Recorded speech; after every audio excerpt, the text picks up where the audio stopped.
वाकई जो है बड़ा उपकार है ना, अगर देखा जाए तो बहुत उपकार है कि ऐसा लगता है कि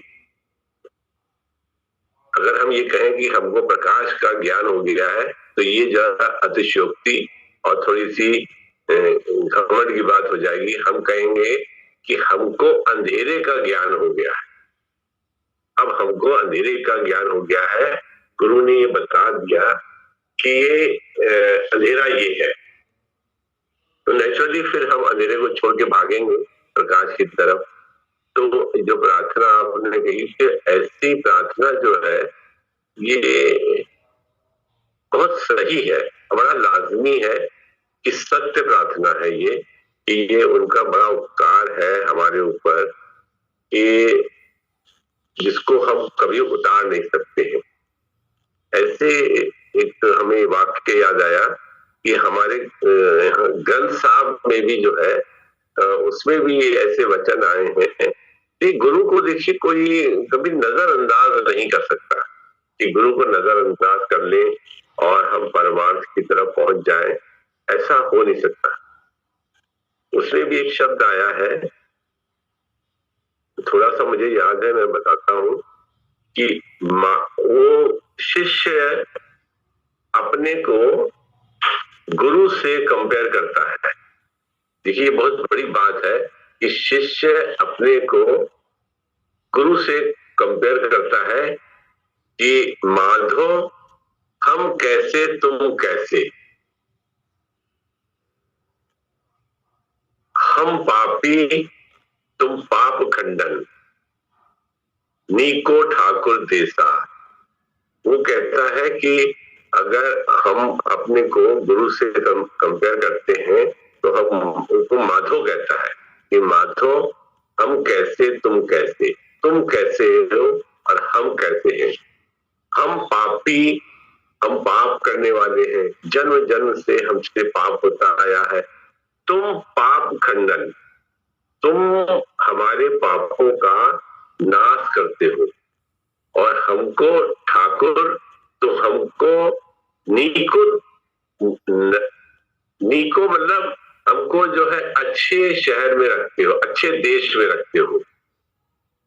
हम मैले तुम उज्जवल करते, हम मैले हैं बहुत, हमारे अंदर में ये जानते हुए भी विषय विकार भरे हुए हैं, और हम में हमारे अंदर जो है संसारिक बुद्धि कार्य कर रही है, हमारे अंदर चतुराई कार्य करती है, लेकिन तुम उज्जवल करते हो। तुम हमारे मैल को, तुम इतने दयालु हो कि तुम हमारी मैल को जो है हटा के मुझे उज्जवल करते हो।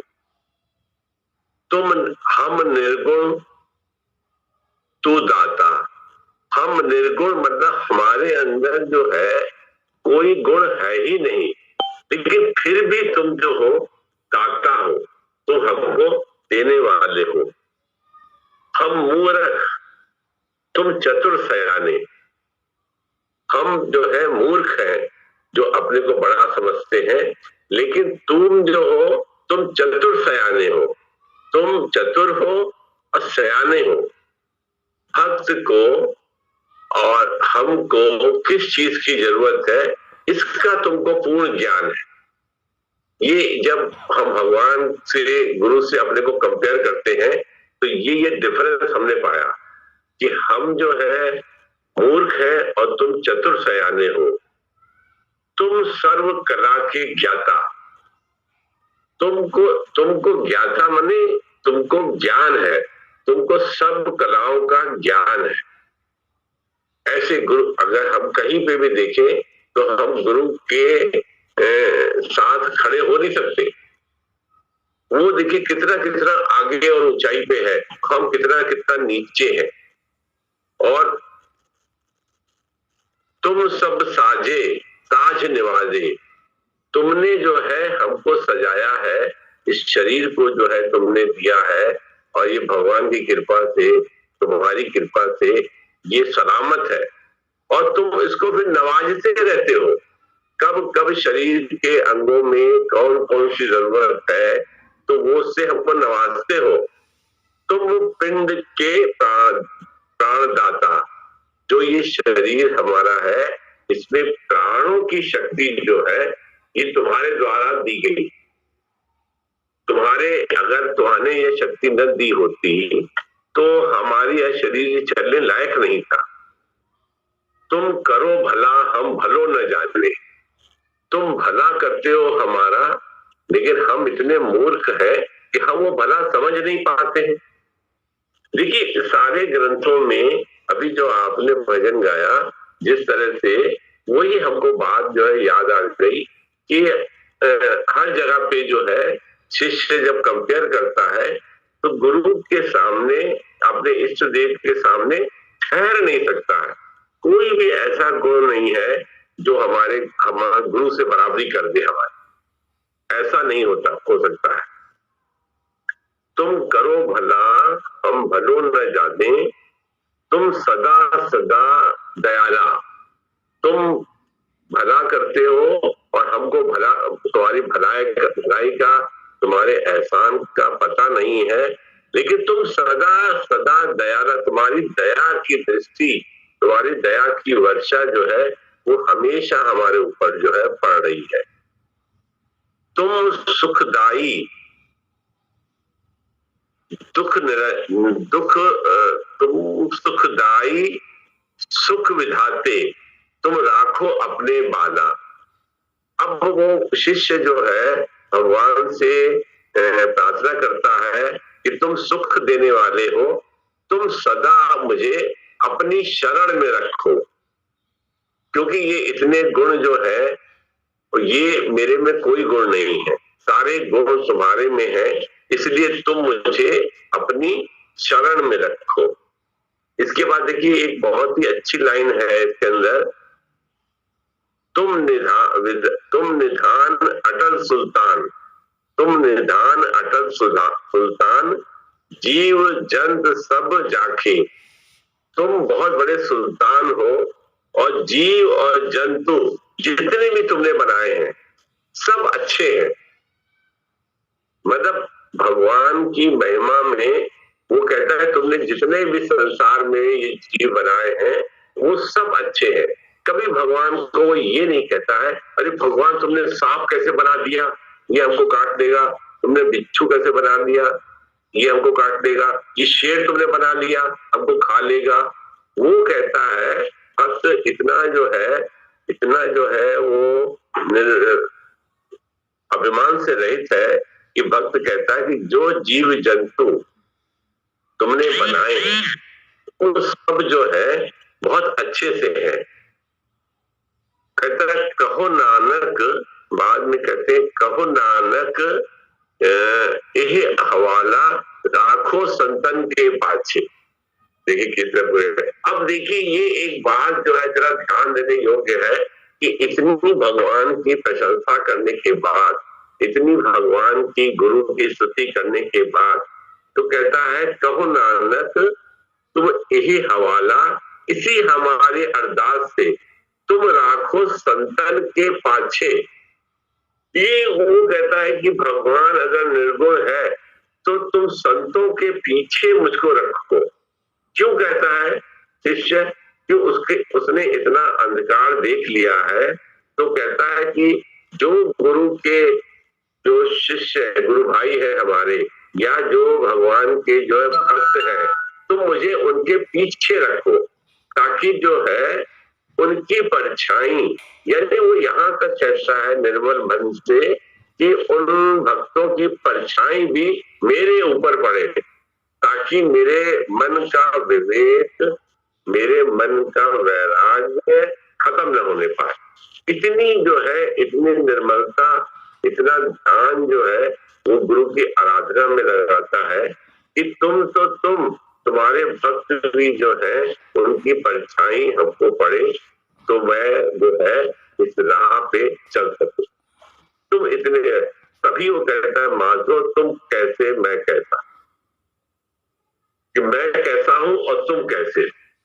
इतनी जो है उसकी जो है विवेचना जो है भगवान की, जैसे अभी आपने भक्त से कही कि बड़ा उपकार है गुरु का कि वो हमको ऐसी ऐसी फैसिलिटी, ऐसी ऐसी परिस्थिति, ऐसे ऐसे सामान सज्जा से सजाता है, हमारे शरीर को इतना लायक रखता है कि हम जो है इसी तरीके से, ताकि हम भगवान की भक्ति कर सके। अगर शरीर के तल पर अगर हम देखें तो शरीर से जिसको हम देखते हैं संसार को, तो न तो शरीर हमारा जो है वो परमानेंट है और न तो संसार ही परमानेंट है। कौन परमानेंट है? ऐसे अगर देखा जाए तो कौन परमानेंट है? तो परमानेंट तो वही संग है उसका, ये उसी का ध्यान जो है वही परमानेंट है। बाकी शरीर के तन पर तो हम जो भी चीज देखते हैं वो मिथ्या ही देखते हैं, अधूरी देखते हैं। अधूरी देखने से क्या होता है कि तभी वो कहता है कि तुम जो है संतों के संग में रहकर जो भक्ति कर पाओगे, वह अकेले में तुम वैसी भक्ति नहीं कर पाओगे। क्योंकि देखिए, ये शरीर से जो हम कर रहे हैं कार्य, तो ये शरीर के अंदर जो विराजमान है, इसको ऐसे समझा जाए कि जैसे ड्राइवर है, ड्राइवर जो है कार को चलाता है, तो ड्राइवर कार को चला सकता है, पुरानी होने पर उसको बेच सकता है और फिर वो नई खरीद सकता है। ड्राइवर कार को कंट्रोल कर सकता है ब्रेक से, लेकिन ड्राइवर जो है वो कार नहीं है, वो उससे अलग है। उसी तरीके से मैं जो हूं, जो शरीर में हूं, तो मैं शरीर से अलग हूं। ये शरीर जो है वो कार है, उसको चलाने वाले जो है, जो शक्ति मैं की, मैं में जो गुरु ने दी है, जो ईश्वर से हमको प्राप्त हुई है, जो हमको हमारे, मान लीजिए कि आप हमारे भाग्य से हमको मिली है, तो उसको चलाने वाले मैं जो हूँ वो शरीर से अलग हूँ। लेकिन यहाँ क्या धोखा हो गया? यहाँ धोखा ये हो गया कि हम कार ड्राइवर जैसे कार कोई अपने को कार समझ ले, उसी तरीके से हमने अपने शरीर को मैं समझ लिया है कि मैं ही शरीर हूँ। क्योंकि हमारी इतनी गहरी छाप है शरीर से कि हम उससे अलग हो ही नहीं सकते। इतनी गहरी हमने लगा दी है उसके अंदर कि हमारा अस्तित्व जो है शरीर के बिना लगता है कि कुछ है ही नहीं, जबकि हमारा अस्तित्व शरीर से अलग है। लेकिन पूरा इन्वॉल्वमेंट, पूरी एक्टिविटीज, पूरा कार्य करने की योजनाएं, पूरे जो है पुरानी पंचवर्षीय योजनाएं, वो शरीर को लेकर ही होती हैं। और शरीर जो है वो कार है, कार जो है पुरानी हो सकती है, टूट फूट सकती है, वो खराब हो सकती है, उसको मैकेनिक की जरूरत हो सकती है। लेकिन हमको, यानी ड्राइवर को इसकी जरूरत नहीं है, हम उससे अलग हैं। लेकिन हमने अपने को कार में इतना इन्वॉल्व कर दिया है कि हम उसी की जो है उसको संवारने में, सजाने में, उसको ठीक करने में, उसी में ही लगे रहते हैं, उसी के बारे में सोचते हैं, उसी के बारे में व्यवहार करते हैं, उसी के बारे में कैसे पैसा कमाने, कैसे हम जो सामान इकट्ठा करने, कैसे घर बार बनाने, उसके लिए लगे रहते हैं। क्योंकि हमारी आंख खुलते ही हमारी शरीर से इतनी ज्यादा दोस्ती हो गई है कि वो दोस्ती उससे अलग ही नहीं हो सकती। कार ड्राइवर अभी कार से नीचे उतर जाए तो क्या हुआ? अलग हो गया, उसे कार से कोई संबंध नहीं रहा उसका। जब वो जान रहा होगा तो कार में बैठेगा, कार को लेके चला जाएगा।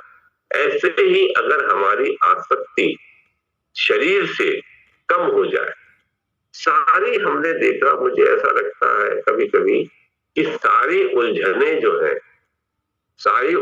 जो है वो जो है शरीर में आसक्ति की वजह से,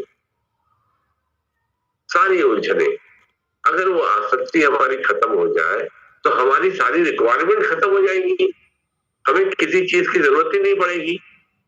बस यही चीज है कि हमारे और पशु में, जानवर में बस एक ही फर्क है कि हम सोचने की शक्ति भगवान ने दी है, समझने की शक्ति दी है, और पशु को जो है समझने की शक्ति नहीं दी है। इतना ही फर्क है। बाकी देखिए, पशु में और हमारे में, पशु के क्रियाकलाप में और हमारे क्रियाकलाप में क्या फर्क है? कोई फर्क नहीं है। लेकिन मनुष्य को जो भगवान ने गुरु की कृपा से हमको जो है उसको समझने की शक्ति दी है। ऐसे तो देखिए, अगर जो है हमें छिपकली का शरीर मिलता, हमको अगर बंदर का शरीर मिलता, हमको अगर जो है कुत्ते का शरीर मिलता, तो वही काम करते जो अभी मनुष्य में करते हैं। अगर अंदर में झांक के देखें तो वही काम करते कि जितने जैसे वो जानवर कर रहे हैं वैसे हम भी कर रहे हैं। तो पशु में और मनुष्य में फर्क क्या हुआ? इसलिए ही फर्क हुआ कि सोचने का हमारे अंदर जो है भगवान ने, कभी कहा गया है कि हम निर्गुण तुम दाता, हमारे अंदर कोई गुण नहीं है और तुमने हमारी सलामत रखते हमको ये दात दी है, हमको ये दात दी है कि हम ये समझ सके कि हम यहाँ पे संसार में हम क्यों आए। ऐसा छिपकली और बंदर तो नहीं समझते, लेकिन हमको समझने की शक्ति दी है।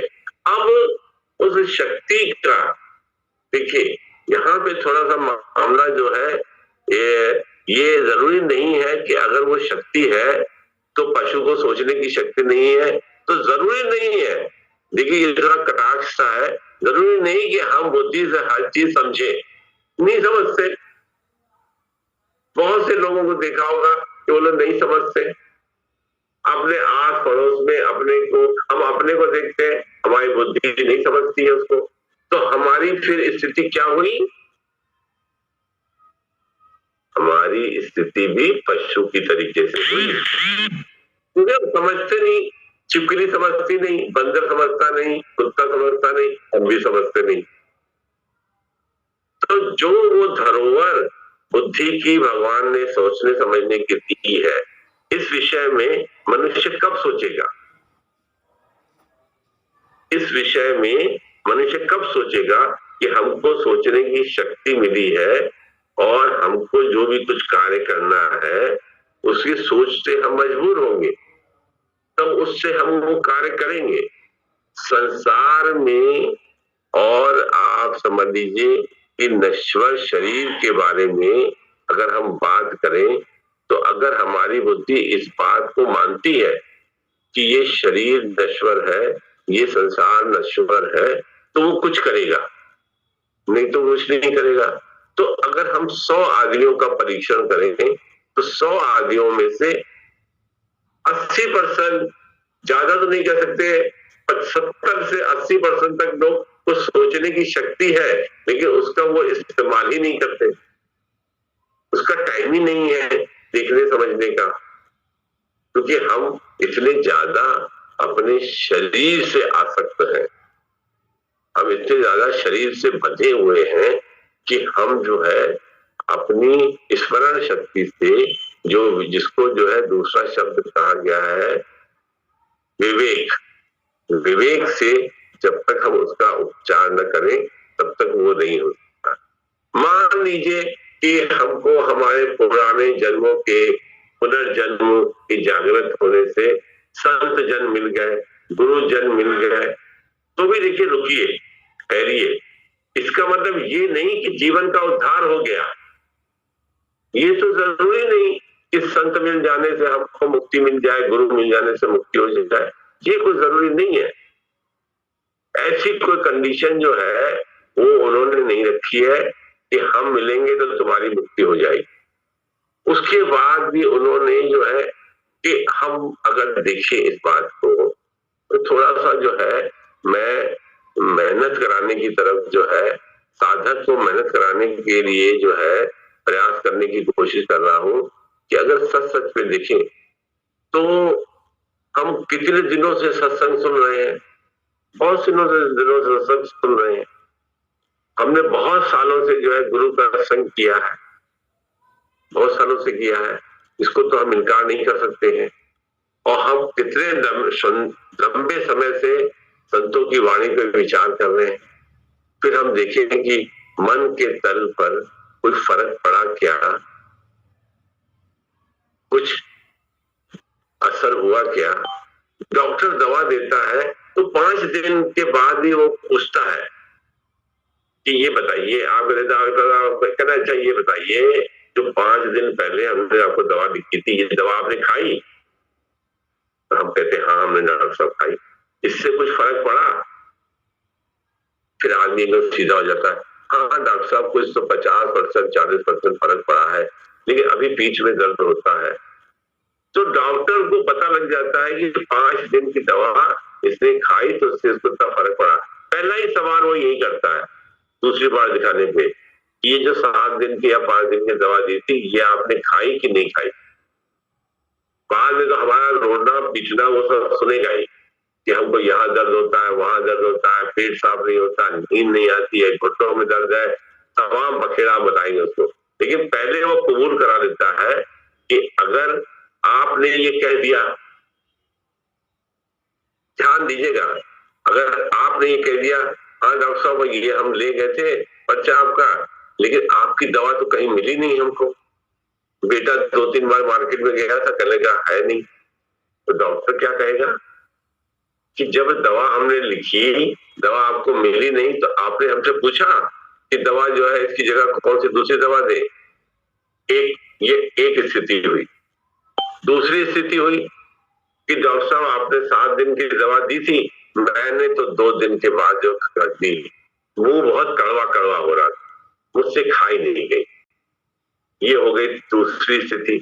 हमने अगर 10 साल 20 साल 25 साल 30 साल गुरु का संग किया और उसके बाद भी असर नहीं हुआ, या उसके बाद भी हमारा मन जो है वो चलायमान ही रहा, तो क्या हुआ?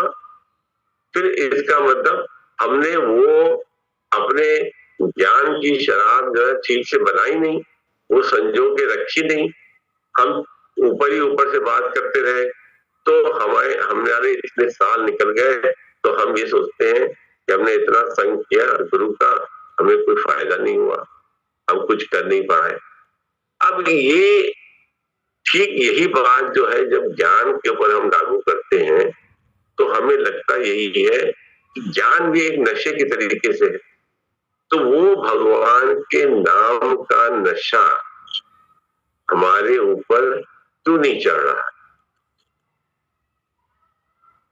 भगवान के नाम का नशा हमारे ऊपर इसलिए नहीं चढ़ रहा है कि जैसे जो है कोई आदमी अपने मुंह में नमक की ढेली रख के रहे तो वो कितना भी मीठा खाए तो उसको मीठे का असर महसूस नहीं होगा।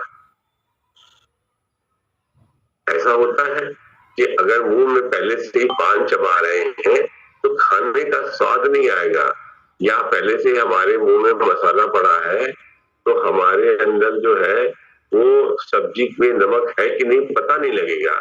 उसी तरीके से ज्ञान की गंगा इतनी बहती रहे और ज्ञान की बात इतनी पता रहे तो उसका असर हमारे दिल के अंदर जो है वो नहीं पड़ता है। तो उसका रीजन क्या है? उसका रीजन ये है कि हम उसको जो है पूर्ण रूप से अंतर मन से स्वीकार नहीं किए।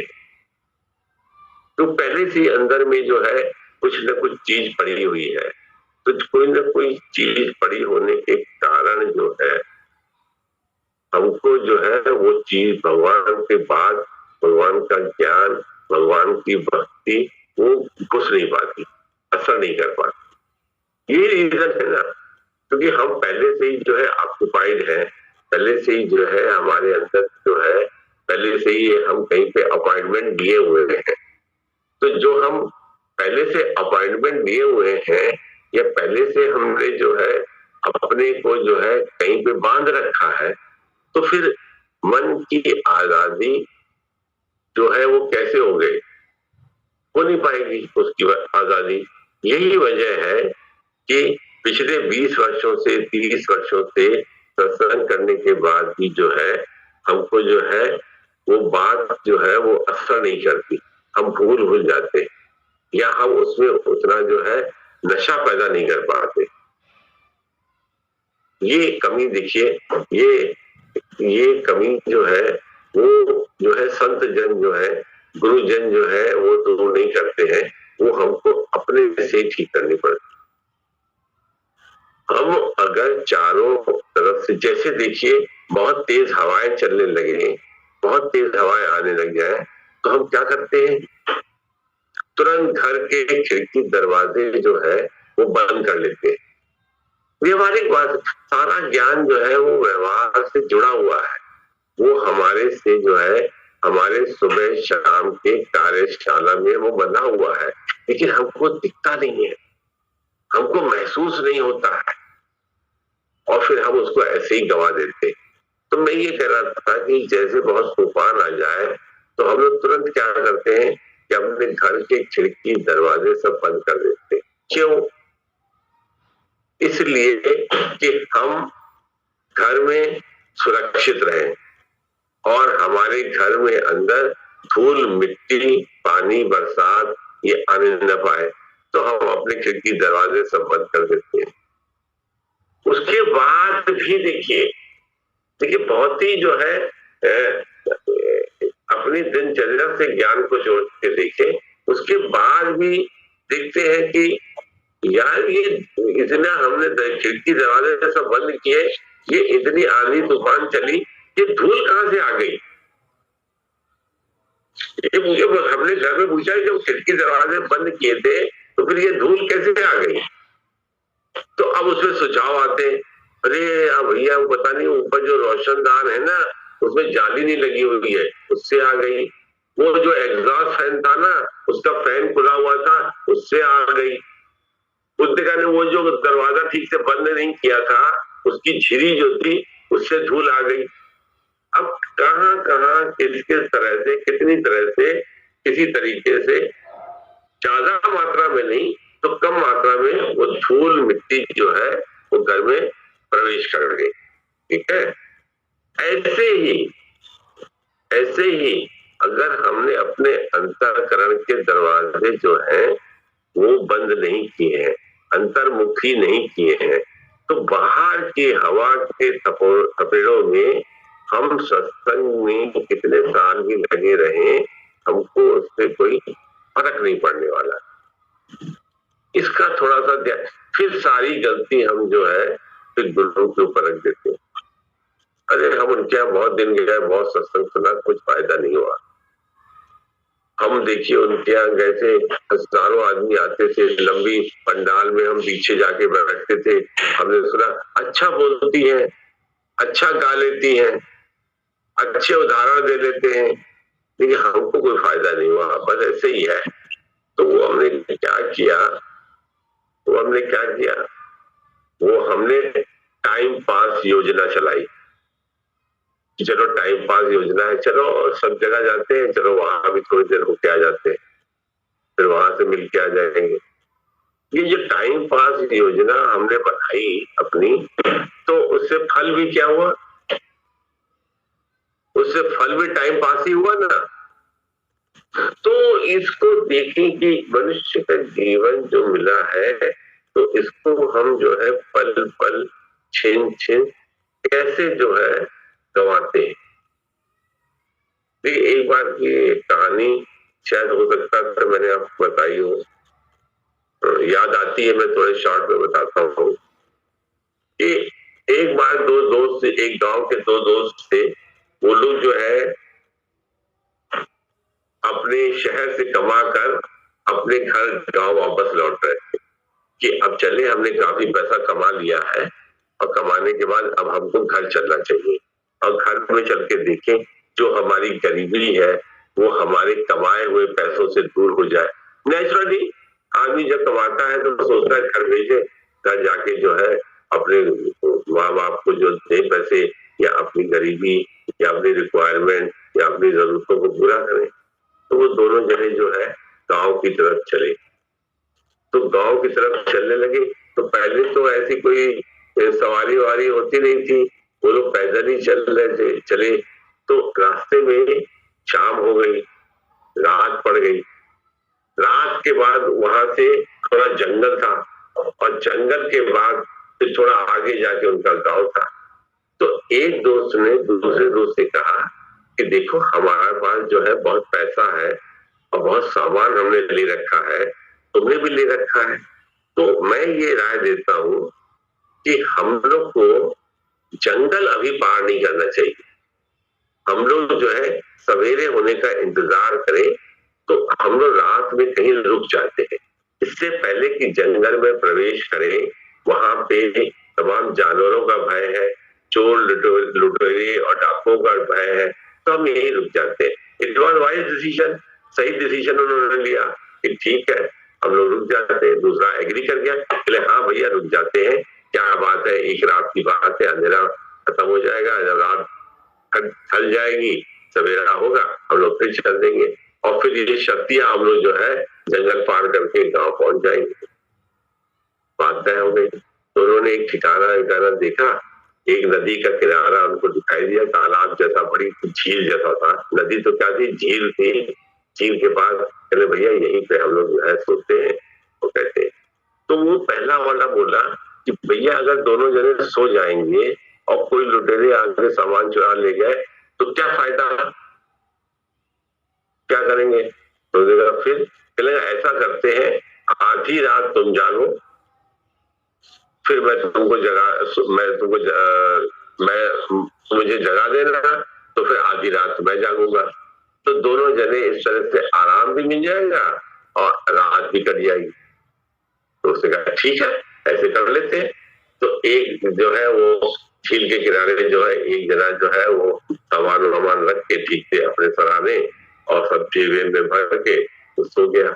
दूसरे कहने लगा जब भैया तेरा मन कहे मुझे जगा देना और मैं जो है फिर जागूंगा, मैं पहरेदारी करूंगा, तुम सो जाना। अच्छा ठीक है।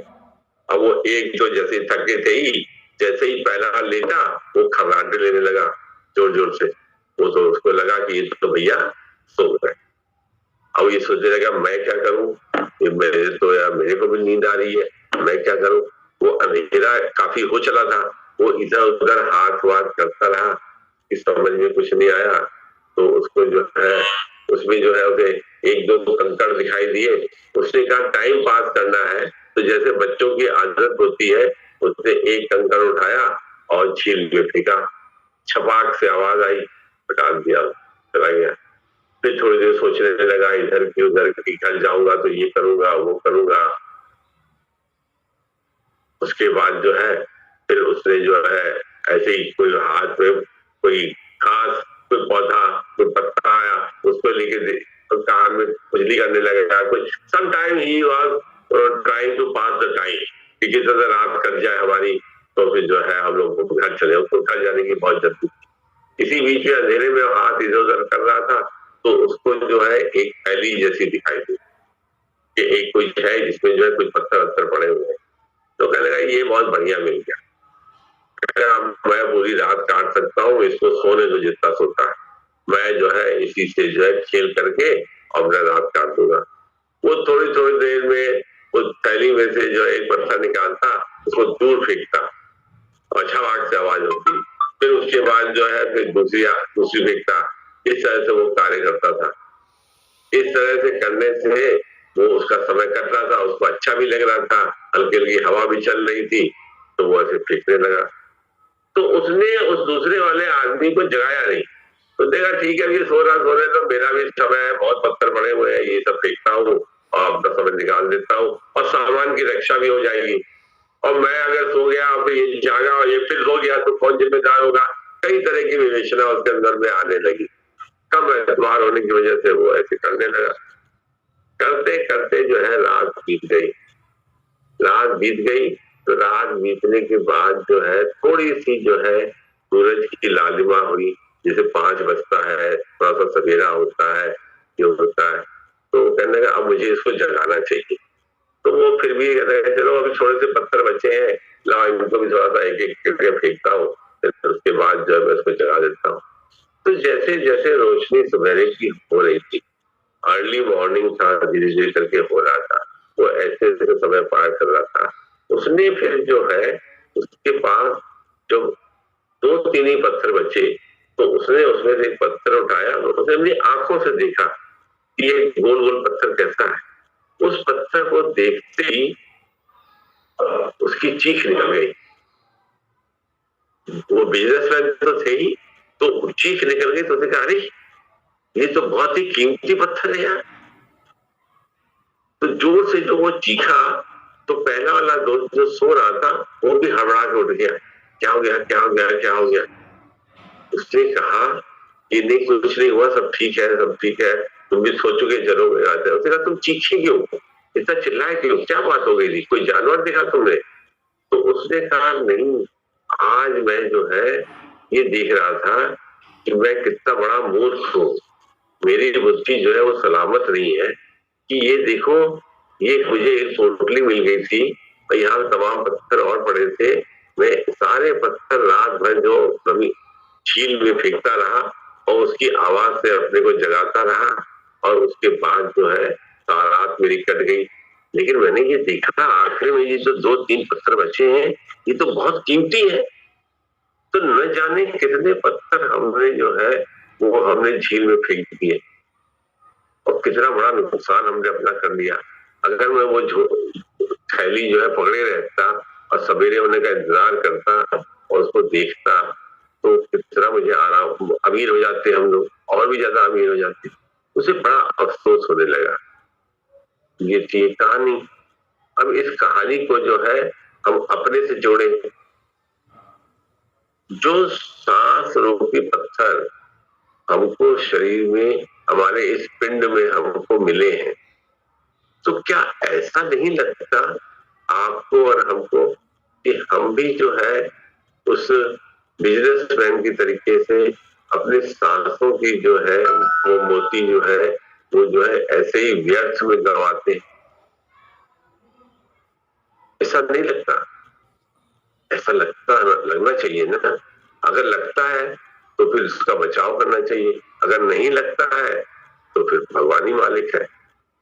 तो हम देखें कि पूरे दिन के अंदर हमने अपने सांसों के पत्थर जो है वो धीरे धीरे करके जो है हम कैसे गंवा देते। हमारा ध्यान, हमारी बातें, हमारा व्यवहार, हमारा गृहस्थ आश्रम, हमारी उलझने, हमारे सुख, हमारे दुख, हमारी चिंताएं हमको इतना घेरे रहती हैं कि हम जो है अपनी सांसों की जो मोती है जो बीत रहे हैं, तो उसको जो है हम जो है ऐसे गंवा देते। आप देखिए, मैं एक बात बताता हूँ, हम खाली बैठे हैं, कोई काम नहीं है, शरीर भी ठीक है, खाना भी खाया है, घर में कोई दिक्कत भी नहीं है, अकेलापन भी है, आराम भी है, सब कुछ है। लेकिन हम क्या सोचते हैं? हम सोचते हैं चलो ऐसा करते, आज जाके रस्तोगी जी के यहाँ जो है मिल के आते। फिर हम रस्तोगी जी के यहाँ चले गए। हम 4 बजे रस्तोगी जी के यहाँ से चले गए और उनसे जाके बातें करने लगे। और भाई कैसे है, बहुत दिनों बाद जो है हमने सोचा आपसे मिलने, मुलाकात नहीं हो पाई, और क्या हाल चाल है, आपकी तबीयत कैसी है, घर ठीक है, और अब बिजनेस कैसा चल रहा है, शेयर मार्केट की क्या पोजीशन है। आज देखिए वो जो है अमेरिका ने जो है ये कह दिया है कि वो जो है इजराइल का साथ देगा, और वो देखिए हमने देखा कि वर्ल्ड कप के अंदर जो है वो इंडिया जो है बहुत अच्छा खेल रही है, आपकी बार वर्ल्ड कप वही लाएगी। ऐसे अनाप शनाप इधर की उधर की बात करके हमने जो है, आप समझ लिए कि 2.5-3 घंटे निकाल दिए। और 2.5-3 घंटे निकालने के बाद फिर अच्छा भाई अब चलते हैं घर। अब घर आते आते हमको जो है 3-3.5 घंटे लग गए। अभी हमने जो है कोई काम नहीं था, कोई जरूरत नहीं थी, सब सकुशल था, शरीर भी ठीक था, खाना भी खाया था, और हमें एकांत का अपॉर्चुनिटी भी थी। अपॉर्चुनिटी मतलब घर में हम एकांत में बैठ भी सकते थे, लेकिन हमने अपनी सांसों को व्यर्थ में, व्यर्थ की बकवास में, व्यर्थ की बात में लगा दिया। समय पास, टाइम पास कर दिया कि चलो समय अच्छा कटा। समय अच्छा कटा का मतलब क्या हुआ कि जो सांसें हमको मिली थी उन सांसों को हमने यूं गंवा दिया, तो हमें लगा ये टाइम पास हो गया, इसको हमने टाइम पास किया। अब वी आर हैप्पी, हम बहुत खुश हुए यार, हम रस्तों की किया गया थे, बड़ा अच्छा लगा मुझे। लेकिन कितनी ज्यादा कीमत चुका के हम वहां से आए। जो बात या जो हालचाल उनसे हमको 10 मिनट में पूछना था, वो हम 2.5-3 घंटे तक, 4 घंटे तक उसके साथ गपराका करते रहे। उसके बाद जो है फिर वो हुआ। तो आप ये सोचिए कि हम अपने मनुष्य जीवन में, इस शरीर में पाके जो हमको ये मिला है शरीर, और जितने प्राणों की जो है तिजोरी मिली हुई है, उसको हम उस गांव वाले के बिजनेसमैन तरीके से जो अपने गांव जा रहा था, एक एक हीरा उसको जो है वो झील में फेंक रहा था, तो हम भी अपने सांसों के हीरो को झील में फेंक रहे, गवा रहे हैं। तभी मन कहता है कि पूरी जिंदगी निकल गई, हमने भजन नहीं किया। ऐसा क्यों होता है? ऐसा इसलिए होता है कि हमको अपना उद्देश्य जो है वो पता ही नहीं रहता है। हम इसी पूरी जिंदगी किंतु परंतु अगर मगर इसी कंडीशन में लगाए रहते हैं, इसी में जो अपने को लगाए रहते हैं और इसी को पूरा करने में जो है लग जाते हैं। किंतु अगर वैसे हो जाए, परंतु अगर मैं ये कर दूं, अगर ऐसा हो जाए, मगर वैसा हो जाए, तो उसी की क्या कहते हैं, मकड़ी जैसे अपना जाल खुद बनाती है और उसी में फंस के रह जाती है, उसी तरीके से हम अपने ही किंतु परंतु अगर मगर के जाल में अपने को फंसा देते।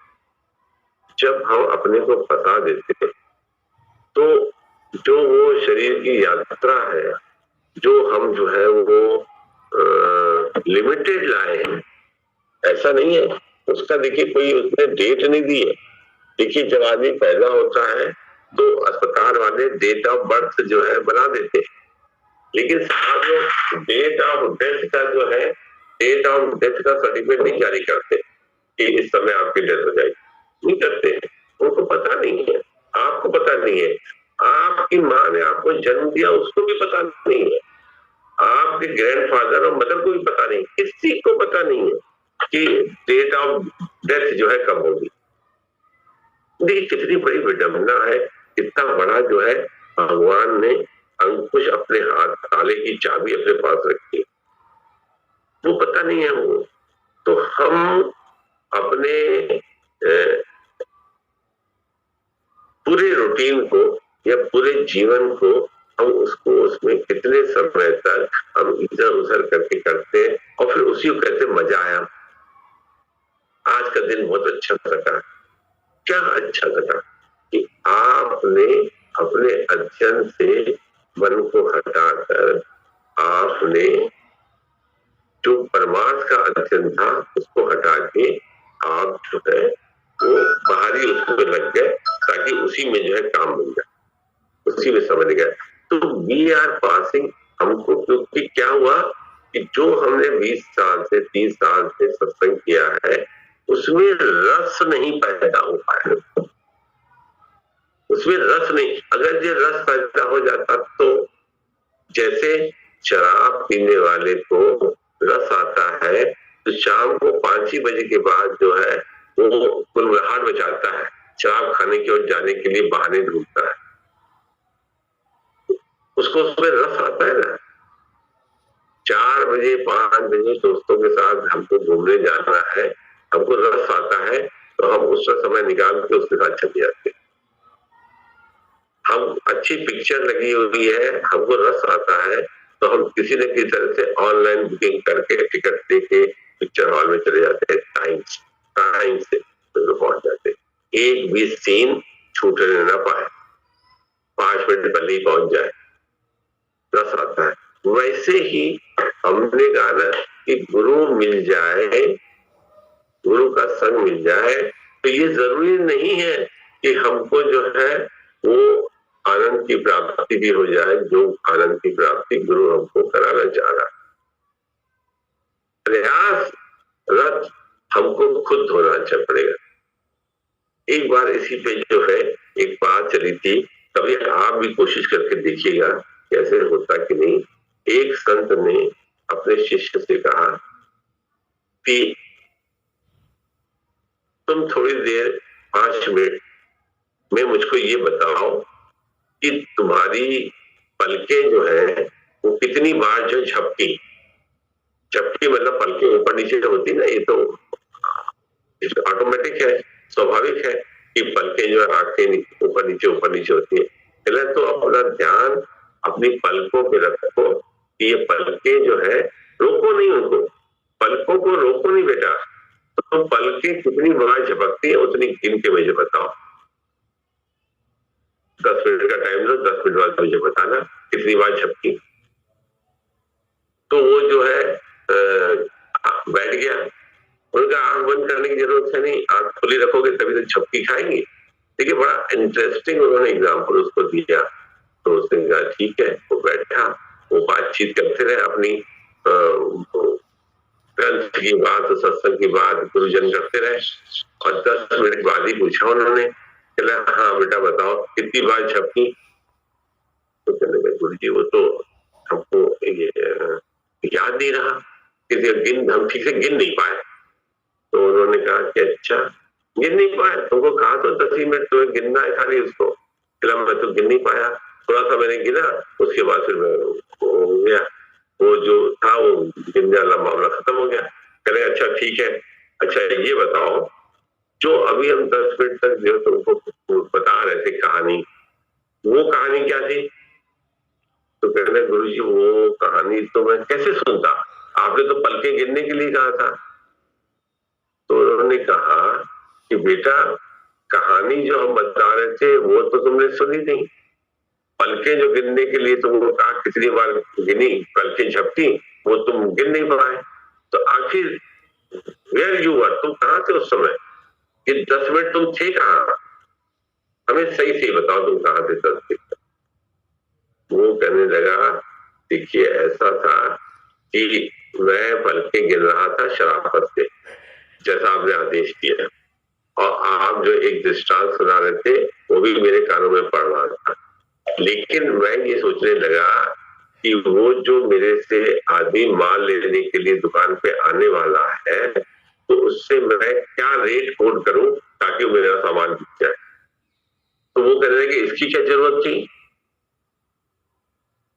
जब तुम सत्संग में बैठे थे और तुमको पलके गिनने के लिए कहा, झपकने की गिनने के लिए कहा, भैया मैंने कहा दोनों जगह यू आर नॉट देयर, आप वहां थे ही नहीं, दोनों जगह आपने तीसरा के स्थान बना दिया कि वो जो कस्टमर आने वाला है उसको मैं क्या रेट पे सामान दूं ताकि मेरा सामान बिक जाए। तो वही देखिए कितना ही नजदीकी से अगर हम वॉच करें अपने मन को, तो हमारा मन भी उतना ही महीन तरीके से चलायमान रहता है, इतना चलायमान रहता है कि वो जो है वो, और उसका हमें पता भी नहीं, हमको उसका पता भी नहीं रहता। अभी जैसे 1 घंटा 1.5 घंटा सत्संग होता है, तो क्या ऐसा लगता है कि 1.5 घंटे तक कोई विचार नहीं आता? 1.5 घंटे में 150 से ज्यादा विचार आ जाते ऑटोमेटिक, क्योंकि हमारे अंतःकरण के खिड़की दरवाजे जो है वो खुले हुए हैं। तो जब वो खुले हुए हैं अंतःकरण के दरवाजे, जब वो हमारे अंतःकरण के दरवाजे खुले हुए हैं तो हवा धूल मिट्टी सब आती रहेगी। ऐसे ही संसारिक बात के प्रहार जो हम, इसीलिए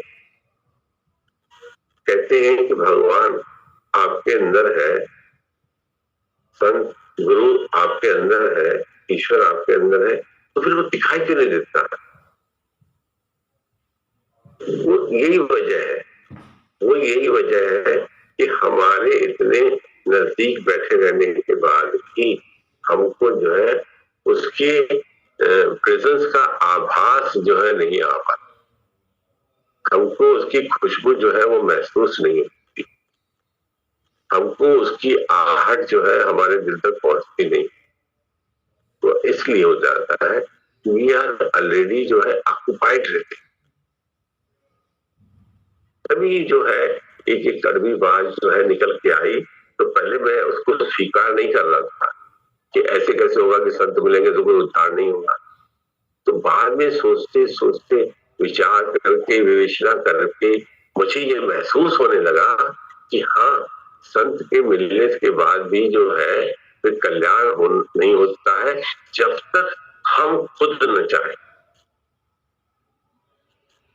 जब तक हम खुद न चाहें तब तक कल्याण हो नहीं सकता है। उसकी इतनी इम्पोर्टेंस है। हमने वो डॉक्टर का किस्सा बताया, 4 मरीज आए, जरूरी नहीं कि चारों मरीज ठीक हो जाए, सबके दवा लेने का, दवा खाने का, दवा खरीदने का, परहेज करने का अलग अलग तरीका था। तो दवा का असर भी अलग अलग तरीके से हुआ। पर्चा लिखने के और डॉक्टर के पर्चा लिखने में, दवा के ज्ञान में उसे कोई कमी नहीं थी, वो उसको पूरा ही आ रहा था, नहीं उसको पूरा ही आ रहा था, लेकिन हमारे ही में त्रुटि थी जो हम उसको नहीं कर पाए। वही तरह से हम कहते हैं कि कितने भी हम अगर लगे रहें, अगर हमने अपने मन को संजो के नहीं रखा। देखिए कोई छोटा पौधा होता है तो कहते हैं छोटा पौधा लगाया है तो बेटा इसके चारों तरफ जो है मेड़ बना दो, जाली लगा दो। तो जाली लगा देते हैं कि भाई पौधा जो है जब तक ये बड़ा ना हो जाए तब तक हम उसको जो है ऐसे कर लेते हैं। तो हम उसपे जो है एक बांध जैसा लगा देते हैं, ऐसे बांध जैसा, ताकि कोई जो है जानवर खाने ना पाए, उसको सही रोशनी मिले, सही पानी मिले, सही हवा मिले, हर चीज का ख्याल रखते हैं। एक पौधे को बड़ा करने के लिए हम इतना प्रयास करते हैं। वही तरीके से अपने ज्ञान के पौधे को अपने दिल के अंदर पैदा करने के लिए हमको जो है वैसा ही प्रयास करना पड़ेगा। लेकिन ये बात गुरु बैठ के कराए तो गुरु बैठ के कराए का मतलब क्या हो जाएगा? इसको हिंदी में कहते हैं कि बाने बनिया बाजार जो है लगेगी तो उससे बाजार चल नहीं पाएगी। एक बाप अपने बेटे को दुकान पे बैठा के गया कि तुम दुकान में बैठो और तुम जो है कस्टमर जो है उनको अटेंड करो और उनको जो सामान बेचो और ये रेट में देना, समझा गया। बाप चला गया, बेटा जो है वहीं पे छोटा सा टीवी लगा था, उसको देख के मैच देखने लगा। कोई कस्टमर आया भी तो थोड़ी देर में आएगा, पिताजी है नहीं, फिर मैच ही देखने लगा। फिर किसी को सामान दिखाया तो उसने नहीं लिया, उससे पूछा भी नहीं कि क्यों नहीं ले रहे हो, फिर मैच देखने लगा, फिर सामान उठा के रख दिया। तो वो बहाने बनिया बाजार बेटा बिजनेस में बैठ के बिजनेस नहीं करना चाह रहा है तो बाप करा नहीं सकता। उसी तरह से सत्संग में बैठ के सत्संग की कमाई अगर हम नहीं करना चाह रहे हैं तो कितने ही दिनों तक, कितने ही महीनों तक, कितने ही सालों तक हम बैठे रहें तो वो कमाई जो है वो हो नहीं पाई। ऐसा मैं महसूस करता हूँ। सारा दोष मुझको जो है वो अपने में ही दिखाई देता है। सारा दोष मुझको अपने में दिखाई देता है कि सारी त्रुटि और सारी कमी हमारे घड़े में, बर्तन में छेद हमारे ही है। तभी वो चीज टिकती नहीं है, रुकती नहीं है, क्योंकि हमारा शरीर के साथ इतना लगाव है, इतने हम फंसे हुए हैं कि हम उससे अलग हटके कुछ सोच ही नहीं पाते। तो हम अपने सांसों की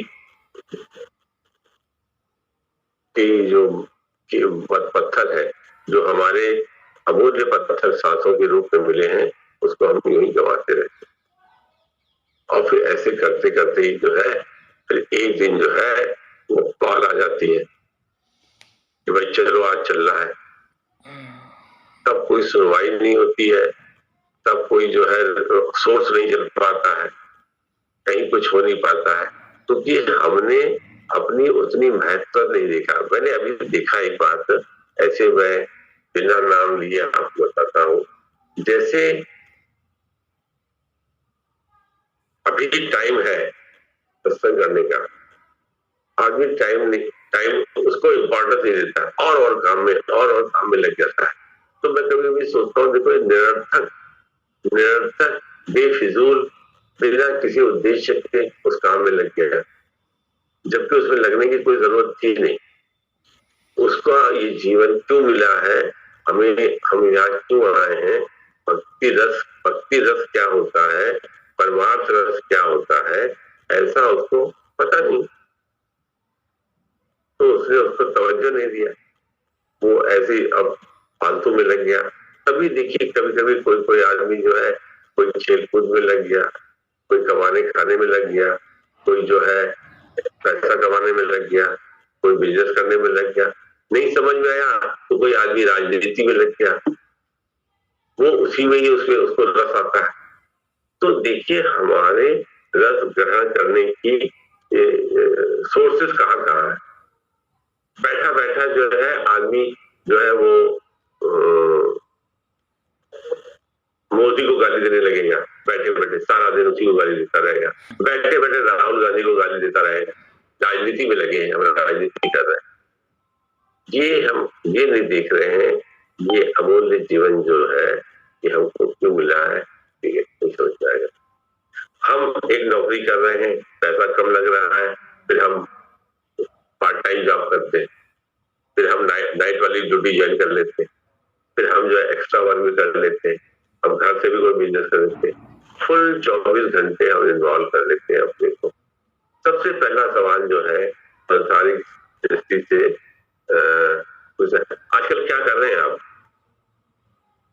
हम क्या कर रहे हैं आजकल, क्या कर रहे हैं आप, हमने क्या करना चाहिए हमको, कह रहे आप कुछ नहीं कर रहे हैं। हमने कहा भैया 40 साल हमने कर लिया, अभी और करना चाहिए, अरे खाली बैठे रहते हैं। अरे ये एक वो है, लेडीज आपस में बात करते हैं, अपने घर की लेडीज, मैं बाहर की तो क्या बताऊं, नहीं ऐसा नहीं होता है शाम को आके जो है कोई बिजनेस हम लोग स्टार्ट करें, नहीं तो केक पेस्ट्री बना के बेचे, नहीं हो तो जो है हम लोग जो है वो फूड सप्लाई करें, नहीं हो तो हम लोग जो है बुटीक अपने स्टार्ट करते, पार्ट टाइम बिजी रहेंगे। यानी we can not live alone, we can not think for our god, we जो है think always for work, work करना चाहिए, काम करना, कुछ करो, कुछ करिए। आगे आपका क्या करने का रहता है, हमने कहा आगे क्या इरादा है, 70 साल के हो गए, अब आगे क्या करने का रहता है, अब तो भैया हमने कहा ऊपर जाने का इरादा है, और जब आएगा ऊपर चले जाएंगे। तो हमने देखा हमारे सोचने की शक्ति जो है कितनी जो है निम्न स्तर की, बड़ा ताजुब लगता है। दुनिया की बयार ऐसी है कि उसमें बड़ा ताजुब सा लगता है कि हमको सोचने की, वो परमार्थ की ओर जाने की, परमार्थ की बात करने की, अपने मन को कंट्रोल करने की, अपने मन की बहाव की ओर देखने का टाइम ही नहीं है, फुर्सत ही नहीं है। एक बार सत्संग बैठे, जैसे ही खत्म हुआ, छुट्टी मिली, कहने बंद करो, अब चलो अच्छा देखो नाश्ता क्या बनेगा। अब कह रहे यार कम से कम चाय तो बना देते, चाय का पानी तो चढ़ा देते, 9:30 बजने वाला था, पानी तो चढ़ा देते, चाय तो बन जाती। इससे तो वे जो है वी आर इन्वॉल्व जो है बिल्कुल फुर्सत नजर है। फिर उसके बाद इतना अच्छे बच्चे रहेंगे, इतना लगे रहेंगे कि आहा कैसा मजा आ जाता है। फिर तो आदमी उसी में फंस के रह जाता, अंतर्मुक्त रह। किसी भी उम्र में, किसी भी दिशा में, किसी भी अवस्था में, किसी भी परिस्थिति में आदमी को परमार्थ के बारे में सोचने, अपने बारे में सोचने की जरूरत नहीं है। जब भी सोचेगा अपने शरीर के बारे में, अपने बारे का मतलब समझिए, अपने बारे में मतलब मैं, उसको शरीर के बारे में सोचेगा, शरीर से लगे हुए संबंधियों के बारे में सोचेगा, शरीर से लगे हुए दोस्तों के बारे में सोचेगा, शरीर से लगे हुए दुश्मनों के बारे में सोचेगा, लेकिन अपने बारे में यार मुझे भी कुछ करना चाहिए, ये एक बहुत बड़ी विडंबना है। फिर उसको जो है हम लोग नाम दे देते हैं, यार माया है, माया छोड़ती नहीं हमको, हम क्या करें, हम तो छोड़ना चाहते हैं।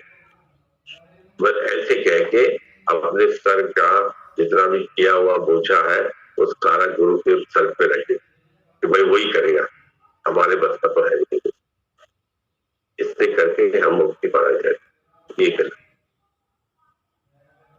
अब जो है समय ऐसा आ गया है कि जब गुरु शरीर में नहीं है तो प्रयास हमको खुद करना है, और अथक और अधिक प्रयास करना, ध्रुव की तरीके से, प्रहलाद की तरीके से अपने बारे में, सिर्फ अपने सेल्फ सेंटर्ड होके बारे में करना है कि हमें परमार्थ का अभ्यास हमें खुद करना, ऐसा करना की जरूरत अब है, बहुत जरूरत है।